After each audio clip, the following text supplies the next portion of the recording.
আমি জানি এইচএসসি পরীক্ষা চলমান রাখা কিংবা বন্ধ করে অটো পাস দিয়ে দেওয়া উভয় তর্কেই কিছু কিছু পয়েন্ট আছে। তবে আমি যেই কথাগুলো বলছি সেগুলো শুধু আবেগ দিয়ে বিবেচনা না করে ঠান্ডা মাথায় সুদূর প্রসারী ভাবনার একটা স্পেস তোমাদের আমি তৈরি করে দিচ্ছি। সচিবালয় ঘেরাও করে আন্দোলনের মুখে এইচএসসি ও সমমানের স্থগিত পরীক্ষাগুলো বাতিল করতে বাধ্য করলো কিছু এইচএসসি শিক্ষার্থীরা। সেটা যে শুধুমাত্র বাজে নজির হয়ে থাকবে তাই নয়, এর ভুক্তভোগী এই ব্যাচের শিক্ষার্থী নিজেরাও হবে। হয়তো এখন বুঝতে পারছে না, আর সারা জীবনের জন্য কিন্তু একটা নেগেটিভ একটা টেক লেগে যাওয়ার একটা সম্ভাবনা তৈরি করা হলো। এই পরীক্ষার্থীরা যদি মনে করে পরীক্ষা আর হবে না, ব্যাস তাতেই তারা মহা খুশি।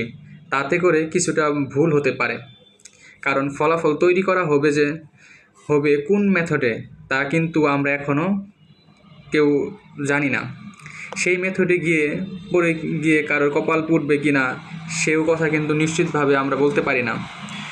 2020 ব্যাচের ক্ষেত্রে রেজাল্ট দেওয়ার সিস্টেম কিন্তু অনেকেই শেষে গিয়ে আফসোস করা লাগছিল, কিন্তু যত দিনে তারা বুঝতে পেরেছিল তখন বিশ্ববিদ্যালয়ে ভর্তির টাইম চলে আসে। তখন বুঝেও আর কোনো কিছু করার ছিল না তাদের।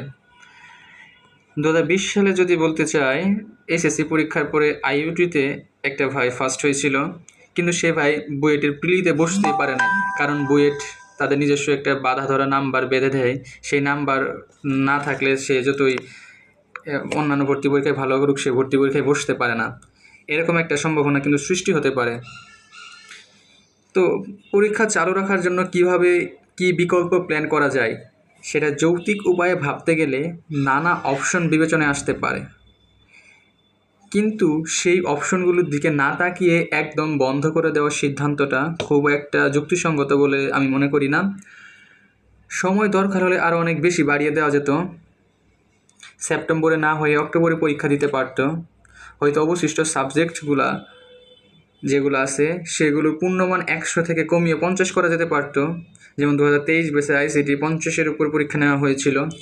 এভাবে নানানভাবে বিচার বিবেচনা করার সুযোগ ছিল। কিন্তু যেসব এইচএসসি পরীক্ষার্থীরা আহত অবস্থায় হাসপাতালে আছে এবং মারাত্মক আহত অবস্থায় আছে, এই সংখ্যা কিন্তু মোট শিক্ষার্থী অপেক্ষা বেশি নয়, খুবই কম ছিল।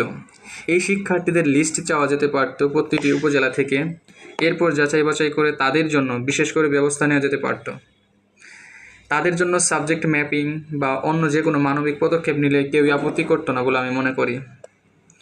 অনেক মেধাবী শিক্ষার্থীরা আছে যারা হয়তো কোনো না কোনো কারণে অতীতের বোর্ড পরীক্ষা, যেমন এসএসসি কিংবা জেএসসি পরীক্ষাগুলো খারাপ হয়েছে, হয়তো তারা পরবর্তীতে রিকভার করে ভালো করে পড়াশোনা করেছে, কিন্তু সাবজেক্ট ম্যাপিং করে রেজাল্ট হলে দেখা যাবে তাদের রেজাল্ট আশার অনুরূপ আসবে না। এই রেজাল্টের উপর ভিত্তি করেই কিন্তু বিভিন্ন বিশ্ববিদ্যালয় এবং মেডিকেল ভর্তি পরীক্ষার পয়েন্ট এবং পরীক্ষার বসার কোয়ালিফাইং মার্ক ডিপেন্ড করে। এর ক্ষেত্রে বিশেষ একটা মার্ক ডিপেন্ড করে হলো গিয়ে কৃষি ইউনিভার্সিটি পরীক্ষায়, সেখানে জিপিএম মার্ক দেখা হয় না, সেখানে মোট নাম্বার দেখা হয়। দেখা যাবে নাকি এসএসসিতে ভালো মার্ক ছিল বা খারাপ মার্ক ছিল, যেটা কৃষি পরীক্ষায় বিরাট একটা প্রভাব রাখবে, কারণ মোট মার্ক থেকে 25 নেওয়া হয় এসএসসির, আর এইচএসসি 25। এই 50 মার্ক কৃষি ইউনিভার্সিটির মোট নাম্বারের উপর ডিপেন্ড করে। সো এটা একটা বিরাট একটা প্রভাব পড়বে কৃষিগুচ্ছের পরীক্ষায়। 2020 এইচএসসি ব্যাচের এই প্রবলেম কিন্তু অনেকেই ফেস করছে। অটো পাস পেয়ে প্রাথমিক দিকে খুশি ছিল, কিন্তু সাবজেক্ট ম্যাপিং করে যেই গ্রেড এসেছে তা দিয়ে বিশ্ববিদ্যালয়ে ভর্তি পরীক্ষায় ধরা খেয়েছে যোগ্যতা থাকা সত্ত্বেও। পরিশেষে একটা কথা বলবো, এইচএসসি পরীক্ষা চলাকালীন সময়ে আপনারা রাস্তায় নেমে এসে যে অদম্য বীরত্বের স্মারক অর্জন করেছিলেন, সেই জায়গাটা পরবর্তী পদক্ষেপের জন্য মানুষকে আঙ্গুল তুলবার সুযোগ করে দেওয়াটা মনে হয় না উচিত হচ্ছে। আহতদের জন্য বা ইন জেনারেল সবার জন্যই বিকল্প পরিকল্পনা নিয়ে হাঁটবার সুযোগ কিন্তু ছিল। ওপরে এসব বলেছি আমি। যারা সচিবালয় ঘেরাও করে এসব করেছে, আমি নিশ্চিত নই তারা দেশের সব এইচএসসি পরীক্ষার্থীদের রিপ্রেজেন্ট করে কিনা। যদি দেশের কয়েক লক্ষ শিক্ষার্থীর সবাই এই মতেই একজোট হয়ে কাজ করে, তাহলে আমার কিছু বলার নাই। কিন্তু যদি ব্যাপারটা এমন হয় যে অল্প কিছু সংখ্যক শিক্ষার্থীর এই কাজ ঘটিয়েছে, তাহলে বোধহয় আপনারা এখন কালেকটিভলি ভেবে দেখতে পারেন আপনারা কি করা উচিত আর কি করা উচিত নয়। এখন সম্পূর্ণই ডিপেন্ড করতেছে এইচএসসি ব্যাচ 24 তোমাদের উপরে। এখনও যদি তোমরা চাও তাহলে সিদ্ধান্ত পরিবর্তন করা যেতে পারে। অটো পাস বা সাবজেক্ট ম্যাপিং তোমাদের পরবর্তী অ্যাডমিশন লাইফে বিরাট একটা ভূমিকা রাখবে,